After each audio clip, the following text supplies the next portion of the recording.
Kurumia unduire na miikarire kuri arĩithia a Laikipia gũtuĩkĩte kĩhĩngĩca kĩnene gĩa kwaga mathomo kuri icio, kuona ciana cia tũhĩĩ nĩcio ithiaga arĩithia mahiũ na cia tũirĩtu kũhikithio tene, ũrĩa ũcokaga gũcũngĩrĩria gũtigwo na thutha harĩ ũthii wa na mbere na kwaga ũmenyo wa kũhũra biacara. Kũrĩ ũguo, ikundi itarĩ cia gĩthirikari ta NRT ciumĩrĩtie nĩguo gũthomithia ikundi cia Maathai na Samburu mathomo megiĩ ũhũri wa biacara, urugi, uthaka na uthondeki wa mashini cia nduthi. Leo hii tunaweza kushuhudia hapa Naibunga Central vijana 30 wakiweza kuhitimu katika kozi ya catering, wengine wakizimu kozi ya hairdressing na wengine pia katika kozi ya motorcycle repair and maintenance.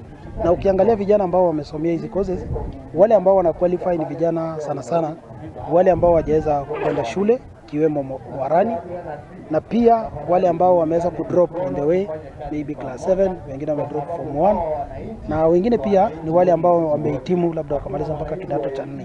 Tunaweza kuwapatia nafasi ili tuweze kusaidia vijana wetu kusomea hizi skills.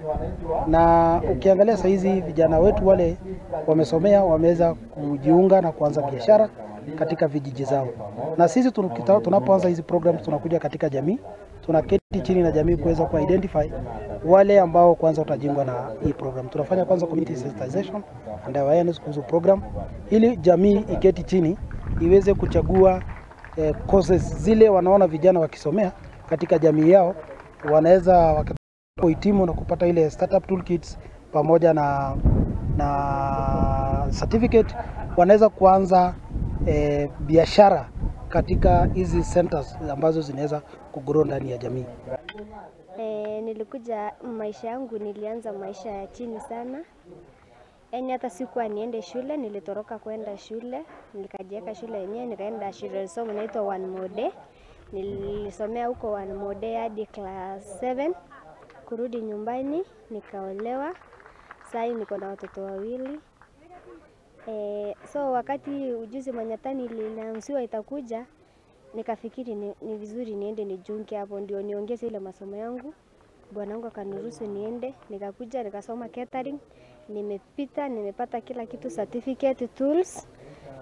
Kwa hivyo naambia watu wengine wenye wanataka hii nini kirudi wakuje wajiunge kwa sababu ni mzuri sana. Igongona-inĩ rĩa kũrĩkia mathomo ma anake 30 arĩa mathomete kothi ngũrani Naibunga Laikipia ya mũhuro, mũrũgamĩrĩri wa gĩkundi gĩkĩ kĩa NRT Alois Leikuton oigĩte marathomithia anake aya nĩguo mahote kwĩrũgamĩrĩria kũhĩtũkĩra ũhũri wa biacara na matige kũrũmia ũndũire mũhĩtũke nĩ mahinda. Ambayo wamefunzwa hapa tunaona inaweza badilisha, kwa sababu yale skills ambayo tunaita ujuzi manyatani wa mafunzo ambayo nimesema ni yale ambayo yanahitajika katika hizi conservancy, kama kusema mechanic ya pikipiki. Hii area iko na vijana ama watu ambao wako na pikipiki, sasa wanaweza saidia jamii yao kufanya kazi kama hiyo. Hair dressing, ingawa sisi wenyewe ama watu wa tunajua kufanya hayo, wameongezewa skills pamoja na tools ambao wanaweza fanya kufungua biashara yao na kufanya hiyo kazi. Katika catering pia ni kuongezewa, kwa sababu wengi wao sana wanajua kupika, lakini sasa wameongezewa na pia wako na certificate, wanaweza kufungua hoteli na kuweza kupika chakula. Ni Hamuthingi TV ya Kwene Wambui wa Wajiko. Na kamishna wa Kirinyaga